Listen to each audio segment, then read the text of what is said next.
What's up, everybody? Tim Anderson here, aka Renfell, diving into Neverwinter the MMO on the Xbox Series X for First Impressions in 2023 video.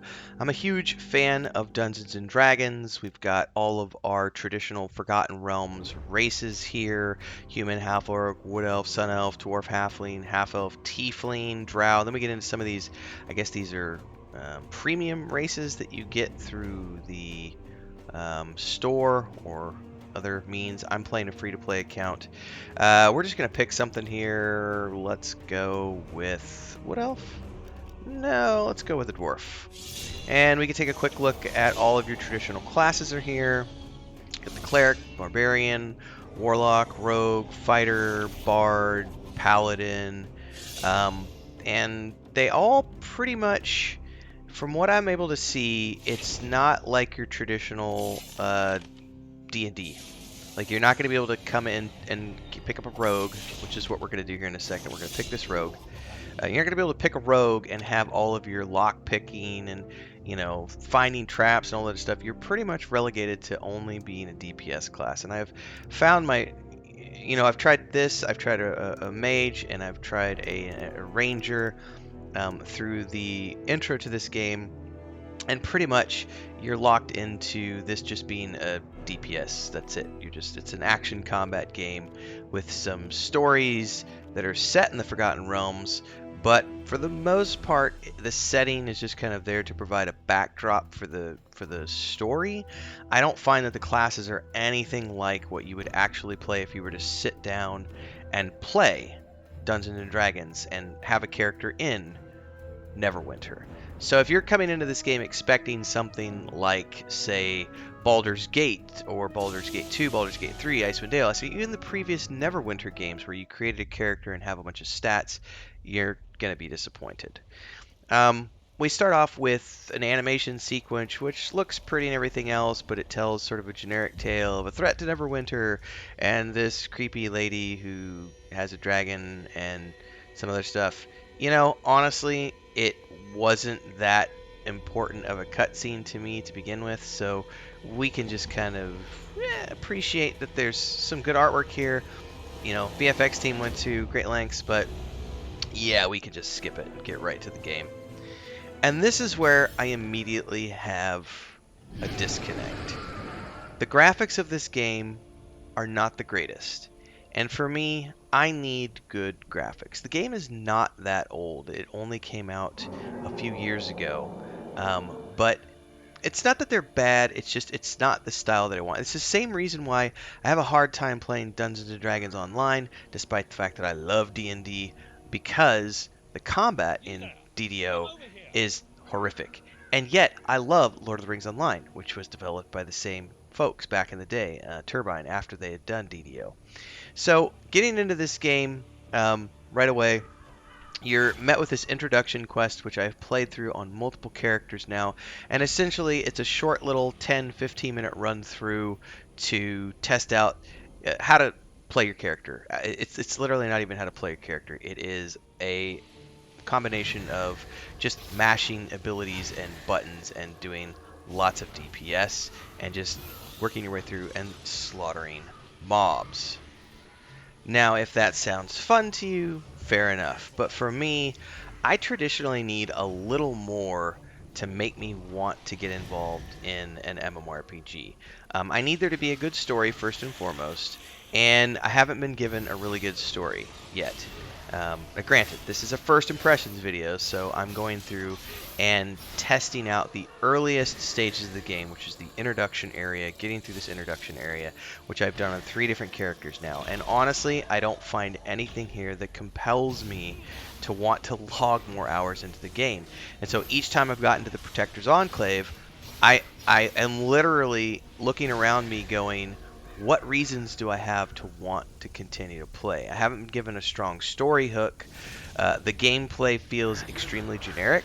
Like, I'm literally sitting here and it's just like, oh, waves of mobs are attacking me, and I have 2 different main abilities and 2 special abilities, and that's it. That's literally all I'm doing. And now I know some people will say, skill bloat, this game doesn't have it because you only have a handful of abilities.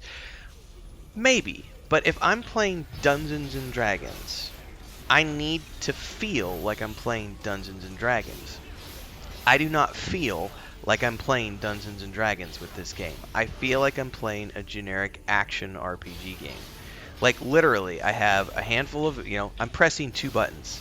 Right? Essentially, it's the right trigger and left trigger on the console, on the Xbox, and then just the X or the Y button, depending on whether or not I want to do my special ability, which are on cooldowns. So there's nothing here. There's no complexity. There's no strategy. It's just waves of mobs that come at me over and over and over and over and over and over and over and over and over and over and over. There's nothing here that screams exciting. The mobs look generic. The animations are generic. The sound effects are generic. There's no like super whammy spell effects to make me feel like I'm doing something super powerful. Although that knockback, no lie, the knockbacks, and it's not bad. It's not bad. But I'm having a hard time getting into this game, and I can't quite put my finger on it other than it doesn't feel like Dungeons and Dragons to me. We've got some, it's not the worst voiceovers I've ever heard before.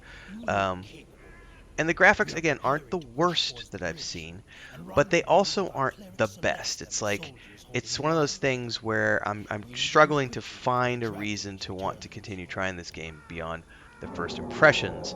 So I'm hoping some of you in the comments below can give me some insight into what it is about this game that you like so much, because maybe I'll be able to find that as well if I dig a little deeper. But as of right now, my first impressions are that, oh, he just knocked a dragon down out of the sky with a single spell from a wand, and I thought it was some super powerful dragon, and yet, what?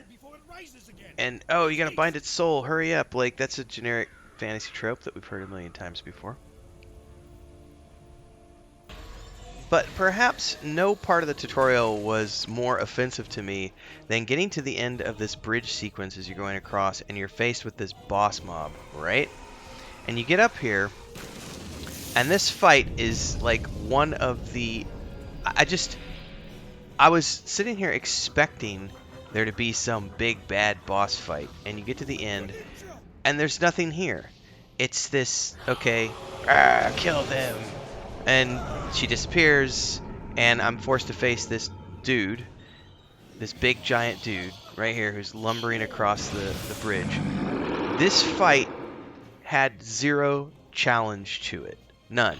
There's two simple mechanics. He hits you, and then he does like a thing where he pulls you in, that right there, and then he'll do an AoE around him, and then he just lumbers up to you and attacks you. And you just basically, he does like no damage against you. Like, he just hit me, and I took like no damage. I'm a level 1 peon, idiot, nothing, and even getting hit by this massive dude, like, I'm doing thousands of points of damage to him with my spells as a level 1 adventurer. At no point in time do I feel like a level 1 adventurer here. I feel like I'm a 10th level badass going up against this monster that can't even touch me. I am a mighty wizard.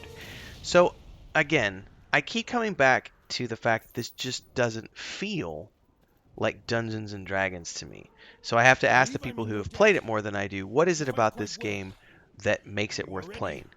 Beyond it being just an average action RPG, because I'm not finding it yet. Again, I've only put in a few hours so far just doing the intro tutorials with the various characters, but we'll see. In any case, this is going to be one of the rare times when I do a first impressions, is it worth it video where I say, I don't think it is. Like, I'm just not feeling it at the moment, and I don't know if I'm going to put any more time into this unless someone can convince me that it's worth it. Food for thought. Anyway, if you like these kind of reviews from me, most of them are positive. This is one of the rare negative ones I do. Like, subscribe, hit the bell icon so you never miss an update. Stick around for all the other things we do here on the channel. Let me know if you like this game. Let me know your thoughts on this. Support if you can with super chats, memberships, all the things we do here to keep this channel alive and me going full time. Don't forget the Patreon page and the Discord. And I'll see everybody in the next video as we cover other games, MMORPGs, CRPGs, RPGs, tabletop, TV shows, movies, and beyond.